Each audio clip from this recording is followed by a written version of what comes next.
मेरा नाम है आनंद कुमार और आप देखना शुरू कर चुके हैं समाचार सार, जिसमें हम दिखाते हैं ऐसी खबरें जिससे आपको हो सीधा सरोकार। ये एपिसोड संख्या 31 है। तारीख है 11 अगस्त 2023 और सबसे पहले आज 11 अगस्त 2023 के मुख्य समाचार। एएपी सांसद राघव चड्ढा राज्यसभा से निलंबित कर दिए गए हैं। नीतीश कुमार ने संसद में पीएम मोदी के बयान को लेकर उन पर निशाना साधा। सरकार घटिया वस्तुओं के आयात को रोकने के लिए इस वर्ष 60 गुणवत्ता नियंत्रक आदेश जारी करेगी। एससी कोलेजियम यानी सुप्रीम कोर्ट के कोलेजियम ने 24 हाईकोर्ट जजों के तबादले की सिफारिश की है। आपराधिक कानूनों को बदलने के लिए लोकसभा में 3 नए विधेयक पेश किए गए हैं। राजद्रोह कानून को खत्म किया जाए, इसकी मांग उठ रही है। जब राहुल गांधी को अयोग्य ठहराया जा सकता है तो बंदी संजय केटी को क्यों नहीं? रामाराव ने स्पीकर ओम बिरला से पूछा। दिल्ली एक्साइज घोटाला, हाईकोर्ट ने मनी लॉन्ड्रिंग मामले में राघव मंगूटा को जमानत दे दी है। कंसोर्टियम द्वारा फोर्ब्स द्वारा प्रस्तावित अधिग्रहण रूस चीन संबंधों पर जांच के दायरे में है। अब समाचार विस्तार से। राघव चड्ढा को सस्पेंड किया गया। आम आदमी पार्टी के राघव चड्ढा को शुक्रवार को विशेषाधिकार समिति की रिपोर्ट लंबित रहने तक नियमों के घोर उल्लंघन, कदाचार, अपमानजनक रवैये और अवमाननापूर्ण आचरण के लिए राज्यसभा से निलंबित कर दिया गया। उनका निलंबन सदन के नेता पीयूष गोयल द्वारा पेश किए गए एक प्रस्ताव के बाद हुआ, जिसमें राष्ट्रीय राजधानी क्षेत्र दिल्ली सरकार संशोधन विधेयक के लिए प्रस्तावित चयन समिति में उनकी सहमति के बिना उच्च सदन के कुछ सदस्यों के नाम शामिल किए जाने के लिए आप नेता के खिलाफ कार्रवाई की मांग की गई थी। संसद मानसून सत्र अपडेट प्रस्ताव ध्वनि मत से पारित हो गया। आपके सांसद राघव चड्ढा को शुक्रवार 11 अगस्त को राज्यसभा से निलंबित कर दिया गया है। राज्यसभा के सभापति जगदीप धनखड़ ने इस बारे में घोषणा करते हुए कहा कि मैं राघव चड्ढा को परिषद की सेवा से तब तक निलंबित करता हूं जब तक परिषद को विशेषाधिकार समिति की रिपोर्ट नहीं मिल जाती। राघव चड्ढा के लिए ये एक बड़ी घटना होगी। राघव चड्ढा को नियमों के उल्लंघन, अवमाननापूर्ण आचरण, विशेषाधिकार समिति की लंबित रिपोर्ट के लिए राज्यसभा से निलंबित किया गया है। इस मामले पर आम आदमी पार्टी का भी बयान सामने आया है। आम आदमी पार्टी ने कहा है कि राज्यसभा में सदन के नेता पीयूष गोयल ने विशेषाधिकार समिति की ओर से रिपोर्ट प्रस्तुत किए जाने तक राघव चड्ढा को निलंबित करने का प्रस्ताव पेश किया है। आम आदमी ने पलटवार किया है इस पर और पार्टी ने कहा है कि उक्त निलंबन कल राघव की ओर से प्रेस कॉन्फ्रेंस कर कथित उल्लंघन मामले में अपना बचाव करने के कारण किया गया है। पीयूष गोयल का निलंबन प्रस्ताव या विशेषाधिकार समिति की ओर से दिए गए नोटिस में कहीं भी जालसाजी या नकली हस्ताक्षर, फर्जीवाड़ा इत्यादि शब्दों का उल्लेख नहीं है। उन्होंने इस आशय का दूर दूर तक कोई आरोप नहीं लगाया। जालसाजी या फर्जी हस्ताक्षर का जिक्र नहीं, ऐसा आपका कहना है, आम आदमी पार्टी का कहना है। सदन के नेता ने 10 अगस्त 2023 को प्रेस कॉन्फ्रेंस के अंश का भी जिक्र किया। क्योंकि इसमें किसी भी जालसाजी या फर्जी हस्ताक्षर का जिक्र नहीं किया गया है, इसलिए मीडिया से अनुरोध है कि वो इसका उपयोग करने से बचें, अन्यथा हम कानून के अनुसार कार्रवाई करने के लिए बाध्य होंगे। उन्होंने आगे सारी बातें की। मुख्यमंत्री नीतीश कुमार ने 11 अगस्त को संसद में विपक्षी ब्लॉक INDIA कहे जाने वाले ब्लॉक को प्रधानमंत्री की आलोचना की। उन्होंने घमंडिया के रूप में पहचान बनाई थी इसकी। बिहार के सीएम ने दावा किया कि 2024 के लोकसभा चुनाव में भारतीय जनता पार्टी खत्म हो जाएगी। श्री मोदी ने 10 अगस्त को सदन में विपक्ष पर गृह मंत्री अमित शाह की पेशकश के बावजूद अपने राजनीतिक स्वार्थ के लिए मणिपुर पर अलग से चर्चा कराने से इनकार करने का भी आरोप लगाया था। 2024 के लोकसभा चुनाव में भाजपा बिहार से समाप्त हो जाएगी और इसलिए वे घबरा गए हैं। वे सिर्फ प्रचार करते हैं, अब कोई विकास कार्य नहीं हो रहा है। विपक्षी एकता की शुरुआत पटना से होने के बाद कई राजनीतिक दल आगे बढ़े हैं। सभी राजनीतिक दल मिलकर तय करेंगे कि देश को कैसे आगे विकसित किया जाए। अब जब हम एकजुट हो रहे हैं तो उन्हें समस्याओं का सामना करना पड़ रहा है, ऐसा श्री नीतीश कुमार ने शहीद दिवस के अवसर पर संवाददाताओं से बात करते हुए कहा। ये सभी 11 अगस्त 1942 को 7 शहीदों द्वारा दिए गए बलिदान को श्रद्धांजलि देने के लिए आए थे और ये अवसर शहीद दिवस 11 अगस्त सन 1942 की याद में मनाया जाता है। उन्होंने प्रधानमंत्री नरेंद्र मोदी की सरकार पर मीडिया को नियंत्रित करने का आरोप लगाते हुए कहा कि केंद्र सरकार विपक्ष को आवाज को न तो टेलीविजन पर सुनने देती है और न ही अखबार में अपनी बात छपवाने देती है। श्री कुमार ने कहा कि अटल बिहारी वाजपेयी के शासनकाल में सरकार सवाल जवाब तो देती थी, लेकिन अब मीडिया में सिर्फ एक तरफा बातें ही छपती हैं। मणिपुर पर अपना तीखा हमला जारी रखते हुए श्री कुमार ने कहा कि हर जगह घटनाएं हो रही हैं, लेकिन सरकार की ओर से कोई बयान नहीं आता है और वो अपने तरीके से कुछ भी अनर्गल बोलते रहते हैं। उन्होंने कहा कि सरकार को काम करना चाहिए, लेकिन काम नहीं हो रहा है। नीतीश कुमार ने यह भी कहा कि संसद की कार्रवाई चलती रहती है, फिर भी वे चुप रहते हैं। इससे पहले जब हम सदन में थे तो ऐसा कभी नहीं हुआ। केंद्रीय नेताओं द्वारा बिहार में काम करने का श्रेय लेने के बारे में पूछे जाने पर श्री कुमार ने इस बारे में जोर दिया कि बिहार में जो भी काम हुआ वो सब उन्होंने किया है। उन्होंने दोहराया कि अगर बिहार को विशेष राज्य का दर्जा मिल जाता तो उसका काफी विकास होता।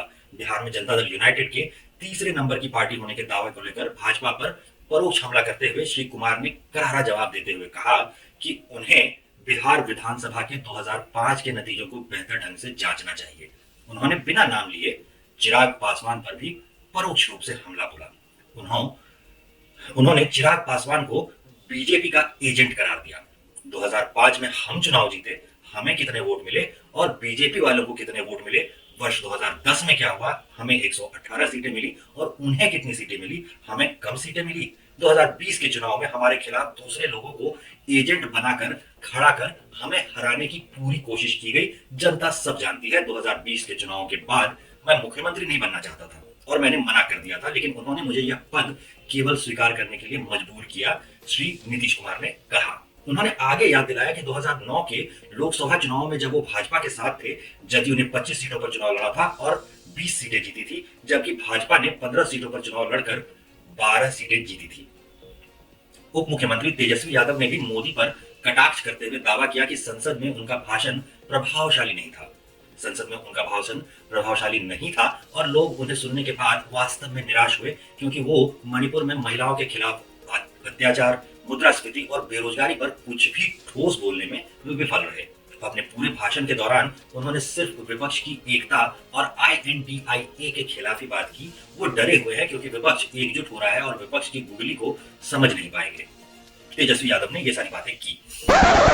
एक वरिष्ठ अधिकारी ने कहा कि सरकार इस साल उपभोक्ता वस्तुओं, रबर, कागज और हल्की इंजीनियरिंग वस्तुओं जैसे उत्पादों के लिए 60 गुणवत्ता नियंत्रण आदेश QCO लेकर आएगी। इसका उद्देश्य घटिया वस्तुओं के आयात को रोकना और घरेलू निर्माण को बढ़ावा देना है।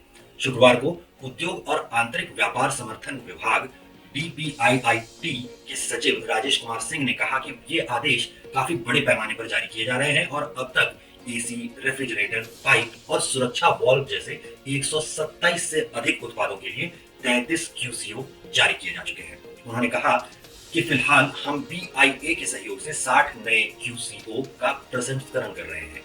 ये न केवल उपभोक्ताओं की सुरक्षा के लिए बल्कि गुणवत्ता मानकों में सुधार के लिए भी महत्वपूर्ण है। मीडिया ब्रीफिंग में बोलते हुए DPIIT में संयुक्त सचिव संजीव ने कहा कि ये आदेश स्मार्ट मीटर, नट, बोल्ट और फास्टनर जैसे सामानों के लिए जारी किए गए हैं। कानून का उल्लंघन करने पर पहले अपराध के लिए 2 साल तक की कैद या कम से कम 2 लाख तक का जुर्माना हो सकता है, जो दूसरे और बाद के अपराधों के लिए न्यूनतम 5 लाख तक बढ़ जाता है। ये आदेश विभाग द्वारा अपने डोमेन के अंतर्गत आने वाले उद्योगों के लिए, व्यापार में तकनीकी बाध्यताओं TBT के लिए, उसके बाद WTO विश्व व्यापार संगठन समझौते के अनुरूप जारी किए जाते हैं। सरकार के पहले open network for digital commerce ONDC के बारे में बात करते हुए सचिव ने कहा कि यह प्रतिदिन 1 लाख लेनदेन को पार कर गया है। श्री सिंह ने कहा कि नेटवर्क पर लगभग 74 प्रतिभागी हैं और किसान उत्पादक संगठनों को शामिल करने के लिए हम काम कर रहे हैं। सुप्रीम कोर्ट ने कोलेजियम पर अपने फैसले पर पुनर्विचार करने के कई अनुरोधों के बावजूद देश भर के उच्च न्यायालयों से 24 न्यायाधीशों के स्थानांतरण की सिफारिश की है, जबकि कुछ न्यायाधीशों ने कोलेजियम से अपने तबादलों पर पुनर्विचार करने का आग्रह किया है। अन्य ने पड़ोसी राज्यों में उच्च न्यायालयों को स्थानांतरित करने की मांग की है। कुछ लोगों ने शीर्ष अदालतों को उन शहरों का नाम बताया जहां उन्हें जाने में कोई आपत्ति नहीं थी। न्यायाधीशों में से एक ने कोलेजियम को अपने छोटे बेटे की फरवरी 2024 में होने वाली अंतिम बोर्ड परीक्षा के बारे में लिखा। कई मामलों में न्यायाधीशों ने उनके प्रस्तावित स्थानांतरण पर अपनी सहमति दी। साथ ही कोलेजियम ने अपने सिफारिश पर पुनर्विचार करने के लिए कहा। कोलेजियम ने 24 प्रस्तावित तबादलों में से किसी को भी वापस लेने से इनकार कर दिया गया है। हालांकि मुट्ठी भर न्यायाधीशों को उस उच्च न्यायालय से भिन्न उच्च न्यायालय मिला है जहां उन्हें मूल रूप से स्थानांतरित करने की सिफारिश की गई थी। इसमें से एक तेलंगाना उच्च न्यायालय की न्यायाधीश न्यायमूर्ति C सुमलता, जिन्हें गुजरात स्थानांतरित करने का प्रस्ताव था, उन्होंने कोलेजियम से अनुरोध किया कि उन्हें आंध्र प्रदेश या कर्नाटक में स्थानांतरित किया जाए। कोलेजियम ने नरम रुख अपनाया और उन्हें कर्नाटक के लिए सुझाव दिया। इसी तरह तेलंगाना के न्यायमूर्ति एम सुधीर कुमार को कलकत्ता उच्च न्यायालय में स्थानांतरण के लिए चुना गया था, लेकिन न्यायाधीश ने कॉलेजियम से उन्हें आंध्र प्रदेश, कर्नाटक या मद्रास उच्च न्यायालय में स्थानांतरित करने का आग्रह किया। अब कॉलेजियम ने उनके लिए मद्रास का नाम सुझाया है। इसी तरह न्यायमूर्ति नरेंद्र जी, जिन्हें कर्नाटक से उड़ीसा स्थानांतरण के लिए चुना गया था, उन्होंने कॉलेजियम से आग्रह किया कि उन्हें 3 या 4 महीने के लिए कर्नाटक में बनाए रखा जाए या वैकल्पिक रूप से उन्हें तेलंगाना, मद्रास या आंध्र प्रदेश में स्थानांतरित कर दिया जाए। अब उनका नाम आंध्र प्रदेश हाईकोर्ट के लिए प्रस्तावित किया गया है, लेकिन ये न्यायाधीश केवल अल्पसंख्यक होते हैं। अन्य मामलों में स्थानांतरित न्यायाधीशों के अनुरोध के बावजूद कॉलेजियम ने अपना विचार बदलने से इनकार कर दिया है। ये हम लोग उत्तर भारत और दक्षिण भारत करके भी देख सकते हैं। दक्षिण भारत के अधिकतर मामले आपको देखे होंगे कि वो सुलझाए गए, उत्तर भारत में ऐसा थोड़ा कम होता है। कॉलेजियम ने तेलंगाना के उच्च न्यायालय के न्यायाधीश न्यायमूर्ति मन्नूरी लक्ष्मण, जिनका नाम राजस्थान में स्थानांतरण के लिए प्रस्तावित किया गया था, उनके अनुरोध को या तो प्रस्ताव को स्थगित करने या छोड़ने या उन्हें कर्नाटक में स्थानांतरित करने से इनकार कर दिया है। न्यायमूर्ति लक्ष्मण की सहयोगी न्यायमूर्ति जी अनुपमा चक्रवर्ती को भी नजदीकी उच्च न्यायालय में स्थानांतरित करने के अनुरोध को अस्वीकार कर दिया गया। उन्हें पटना स्थानांतरण के लिए नामित किया गया था। कॉलेजियम ने जब झुकने से इनकार कर दिया तो न्यायमूर्ति मधुरेश प्रसाद, जिन्हें पटना से कलकत्ता स्थानांतरित करने की सिफारिश की गई थी, उन्होंने शीर्ष अदालत निकाय से इस तथ्य को ध्यान में रखने के लिए कहा कि उनके छोटे बेटे की अंतिम बोर्ड परीक्षा फरवरी 2024 में होने वाली है। इसी तरह कॉलेजियम ने न्यायमूर्ति प्रसाद के साथ ही पटना उच्च न्यायालय के न्यायाधीश न्यायमूर्ति सुधीर सिंह के पंजाब और हरियाणा उच्च न्यायालय में उनकी इच्छित स्थानांतरण को स्थगित करने के अनुरोध को भी खारिज कर दिया। कलकत्ता उच्च न्यायालय के 3 न्यायाधीशों न्यायमूर्ति विवेक चौधरी, न्यायमूर्ति लपिता बनर्जी, शेखर बी सराफ को भी कॉलेजियम द्वारा राहत देने से इनकार कर दिया गया है। शीर्ष अदालत निकाय ने न्यायमूर्ति चौधरी को पटना और न्यायमूर्ति बनर्जी को पंजाब और हरियाणा उच्च न्यायालय में स्थानांतरित करने का प्रस्ताव रखा है और उस पर पुनर्विचार करने से इनकार कर दिया गया है। न्यायमूर्ति सराफ, जिनका नाम इलाहाबाद उच्च न्यायालय के लिए सुझाया गया था, उन्होंने कहा कि वो दिल्ली, हैदराबाद, बेंगलुरु या चंडीगढ़ जाने के लिए तैयार है। हालांकि कॉलेजियम उन्हें इलाहाबाद भेजने की अपनी सिफारिश पर अड़ा रहा। माफ कीजिएगा, कॉलेजियम उन्हें प्रयागराज भेजने की अपनी सिफारिश पर अड़ा रहा। केंद्रीय गृह मंत्री अमित शाह ने शुक्रवार को ब्रिटिशकालीन भारतीय दंड संहिता, भारतीय साक्ष्य अधिनियम और आपराधिक प्रक्रिया संहिता को निरस्त करने के लिए लोकसभा में 3 विधेयक पास किए। भारतीय सुरक्षा संहिता विधेयक 2023 मॉब लिंचिंग के लिए अधिकतम सजा के रूप में मृत्यु दंड का प्रावधान करता है और शादी के झूठे वादे पर महिलाओं के साथ यौन संबंध बनाने के लिए 10 साल तक की कैद का सुझाव देता है। हालांकि विधेयक में कहा गया है कि किसी व्यक्ति द्वारा अपनी ही पत्नी, जिसकी पत्नी 18 वर्ष से कम उम्र की ना हो, उसके साथ यौन संबंध बनाना बलात्कार नहीं है। श्री शाह ने कहा कि राजद्रोह की धारा हटा दी गई है।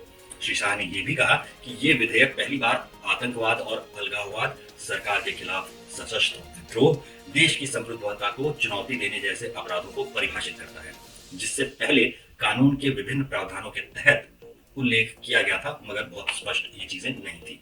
कोर्ट के आदेश पर उन्होंने कहा कि अंडरवर्ल्ड डॉन दाऊद इब्राहिम जैसे फरार अपराधियों पर अदालत में उनकी गैर मौजूदगी में मुकदमा चलाया जाएगा और सजा भी सुनाई जाएगी। श्री शाह ने कहा कि विधेयक में 313 संशोधनों का प्रस्ताव है जो आपराधिक न्याय प्रणाली में क्रांतिकारी बदलाव लाएंगे। श्री शाह ने भारतीय न्याय संहिता बीएनएस विधेयक 2023, भारतीय नागरिक सुरक्षा संहिता बीएनएसएस विधेयक 2023 और भारतीय साक्ष्य बीएस विधेयक 2023 पेश किया, जो भारतीय दंड संहिता 1860, आपराधिक प्रतिक्रिया अधिनियम 1898 की जगह लेगा। ये क्रमशः भारतीय साक्ष्य अधिनियम 1872 को भी परिवर्तन द्वारा त्वरित न्याय प्रदान करने और लोगों की समकालीन जरूरतों और आकांक्षाओं को ध्यान में रखते हुए एक कानूनी प्रणाली बनाने के लिए किया गया है। उन्होंने अनुरोध किया कि विधेयकों को गृह मामलों की संसदीय स्थायी समिति को भेजा जाए। श्री शाह ने कहा कि महिलाओं के खिलाफ यौन हिंसा के मामलों में पीड़िताओं के बयान की वीडियो रिकॉर्डिंग अनिवार्य कर दी गई है। मंत्री ने कहा, धोखे से गलत परिचय देकर किसी महिला को शादी करना या उसके साथ यौन संबंध बनाना अपराध की एक अलग श्रेणी में लाया गया है। उन्होंने कहा कि पुलिस को 90 दिनों में शिकायत की स्थिति के बारे में सूचित करना होता है। अगर 7 साल या उससे अधिक की सजा वाला कोई मामला वापस लेना है तो ऐसा करने से पहले पुलिस को पीड़ित से परामर्श करना चाहिए। उन्होंने कहा कि विशिष्ट अपराधों के लिए सामुदायिक सेवा शुरू की जा रही है। चार्जशीट दाखिल करने 180 दिनों की अधिकतम सीमा तय की गई है। पुलिस ने अनिश्चितकालीन दलील नहीं दे सकती कि जांच जारी है। पुलिस को आरोप पत्र दाखिल करने के लिए 90 दिन का समय मिलेगा। अदालत 90 दिन का समय और दे सकती है, लेकिन इससे अधिक नहीं हो सकता। उन्होंने कहा कि तत्कालीन सरकार को 120 दिनों के भीतर पुलिस अधिकारियों और सिविल सेवकों के खिलाफ अभियोजन मंजूरी पर फैसला करना होगा, अन्यथा इसे अनुमति मान लिया जाएगा। अक्सर देखा जाता है कि सेवानिवृत्त पुलिस अधिकारियों को सबूत दर्ज करने के लिए अदालतों द्वारा बुलाया जाता है। हमने फैसला किया है कि वर्तमान में कार्यभार संभाल रहे एसपी पुलिस अधीक्षक को फाइलों को देखने के बाद अदालत के सामने तथ्य प्रस्तुत करने के लिए पेश होना होगा।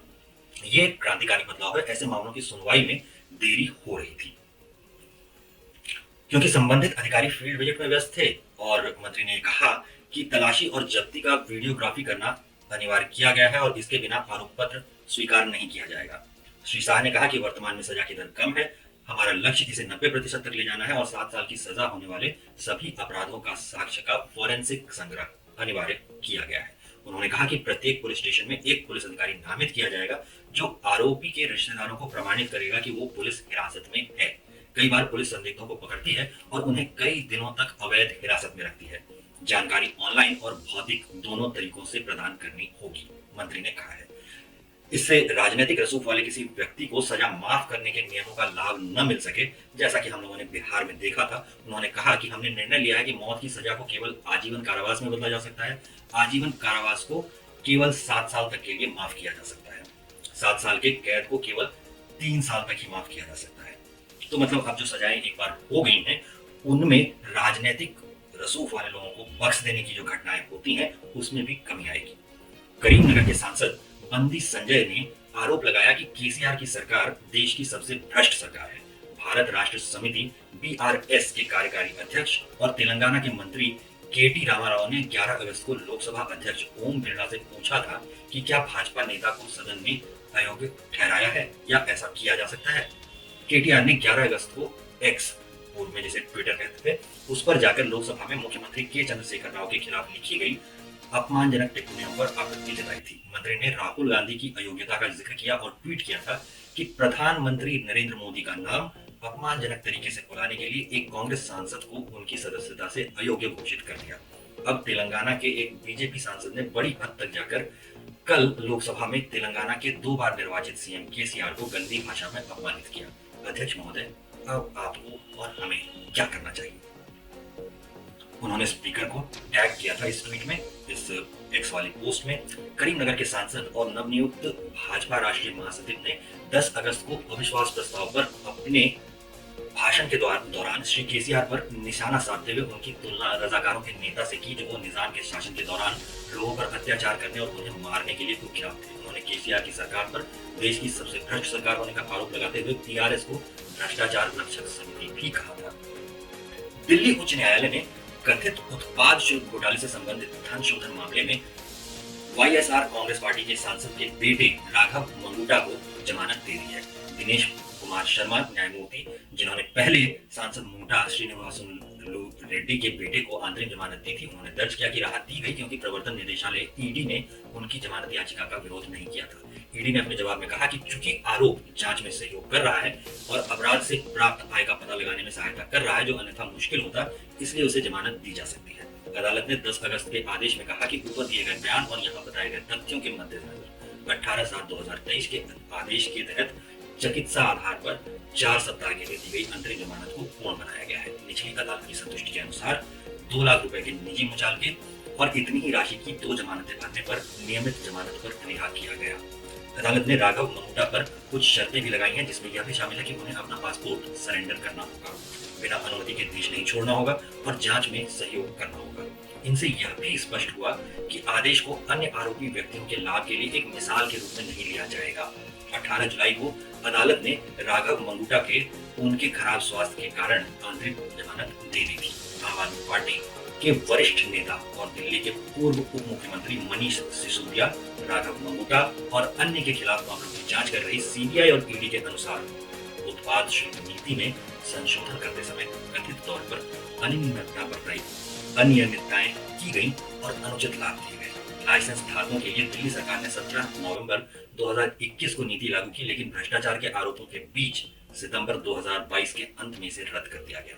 मनीष सिसोदिया ने भी सीबीआई और ईडी दोनों द्वारा दर्ज मामलों में आरोपी हैं और वो फिलहाल जेल में बंद है। वो अमेरिकी राष्ट्रीय खुफिया परिषद के अध्यक्ष ग्रेगरी ट्रेवर टन को अमेरिकी ट्रेजरी विभाग ने पत्र लिखकर राष्ट्रीय सुरक्षा चिंताओं का हवाला देते हुए फोर्ब्स पत्रिका में नियंत्रण हिस्सेदारी खरीदने के एक संघ को रोकने के लिए कहा है, जिसमें भारत स्थित संघ समूह भी शामिल है। यह कहानी सबसे पहले पॉलिटिको द्वारा रिपोर्ट की गई थी, जिसमें सी टेवरटन को एक पत्र की प्रति भी प्रकाशित की गई थी और एक्सियोज ने अप्रैल में रिपोर्ट दी थी कि कंसोर्टियम ने पहले ही अपने प्रमुख निवेशक के रूप में सन ग्रुप को हटा दिया था। उस रिपोर्ट के अनुसार कंसोर्टियम सन समूह के उपाध्यक्ष शिव खेमका के रूस और रूसी राष्ट्रपति व्लादिमीर पुतिन के साथ संबंधों और अमेरिका नियामकों के साथ उत्पन्न होने वाले मुद्दों के बारे में चिंतित था। रिपोर्ट के मुताबिक फोर्ब्स मार्च के अंत तक $800 मिलियन में सौदा पूरा करने की उम्मीद कर रहा था। पॉलिटिको द्वारा पोस्ट किए गए पत्र के अनुसार श्री टेवरटन ने अमेरिकी ट्रेजरी की देखरेख वाली एक समिति से अरबपति और नए कंसोर्टियम के प्रमुख निवेशक ऑस्टिन रसेल द्वारा फोर्ब्स के अधिग्रहण को रोकने के लिए कहा। उन्होंने ल्यूमिनर की स्थापना की, जो सेल्फ ड्राइविंग कारों के लिए तकनीक बनाती है। अभी तक ये स्वतंत्र रूप से सत्यापित नहीं हो पाया है कि पत्र सी ट्रेवरटन ने ही लिखा था। पत्र में श्री ट्रेवरटन ने यूएस मिलेनियल्स और जेड मतदाताओं पर फोर्ब्स के प्रभाव और विशेष रूप से कड़े मुकाबले वाले राज्यों में चुनाव को प्रभावित करने के लिए विचारों में हेरफेर की क्षमता का हवाला दिया है। उनका कहना है कि श्री रसल फोर्ब ने 82% के लिए केवल $10 मिलियन का भुगतान किया है और बाकी कथित तौर पर अबू धाबी कैपिटल ग्रुप और सन ग्रुप जैसे बड़े निवेशकों से आ रहे हैं। पत्र के इस संस्करण के अनुसार वो ये भी कहते हैं कि सन ग्रुप के चीनी सरकार, चीनी राज्य परिषद के साथ संबंध है। कथित तौर पर रूस में सोने की खदान का 70% हिस्सा है, जो सन ग्रुप की संपत्तियों में से एक है। पत्र में उन संभावित रास्तों का वर्णन किया गया है जिनके माध्यम से चीनी और रूसी सरकारें सन ग्रुप और श्री रसेल पर दबाव डाल सकती हैं। एक अलग पत्र में रिपब्लिकन सेनेटर टॉम कॉटन और मार्को रूबियो ने 9 अगस्त को अमेरिकन ट्रेजरी सचिव जेनेट येलेन को पत्र लिखकर फोर्ब्स के प्रस्तावित अधिग्रहण की समीक्षा करने के लिए कहा था। सेनेटरों ने अपने पत्र में सुश्री येलेन को बताया, जो श्री कॉटन की वेबसाइट पर पोस्ट किया गया था। रूसी सरकार और सीसीपी की करीबी संस्थाओं को एक प्रभावशाली अमेरिकी मीडिया आउटलेट का स्वामित्व और संचालन करने की अनुमति देने के नेतार्थ गंभीर हैं। अब आप सोचिए कि अमेरिका में मीडिया जो संस्थान होते हैं, उनका अधिकार किसके पास जाए, इस पर भी नियंत्रण होता है। और हम भारत में क्या कर रहे हैं। अब समय आपसे विदाई लेने का हो चुका है। अन्य खबरों के लिए आप हमारी वेबसाइट www.awarenews24.com पर रुख कर सकते हैं। राष्ट्रीय खबरों के बुलेटिन का सिलसिला आज यहीं खत्म होता है और अब हम आपसे मिलेंगे सोमवार की रात 9 बजे। छुट्टियों का मजा लीजिए और हमारे इंस्टाग्राम हैंडल पर कुछ साहित्य का भी लुत्फ उठाइए। तब तक हमारी वेबसाइट अवेयर न्यूज 24 पर खबरों का सिलसिला जारी है और यहाँ पर आपको सही और सटीक खबरें सुनाई जाएंगी जो कि सत्य के पक्ष में हो। खबरें हर सोमवार से शुक्रवार रात्रि 9 बजे हमारी वेबसाइट मिनी मेट्रो लाइव पर प्रकाशित हो जाती है। अब चलते हैं, फिर होगी मुलाकात जब घड़ी में बजेंगे रात के 9, लेकिन कल नहीं, अब सीधे सोमवार। अब मुझे यानी आनंद कुमार को दीजिए इजाजत। नमस्कार, शुभ रात्रि।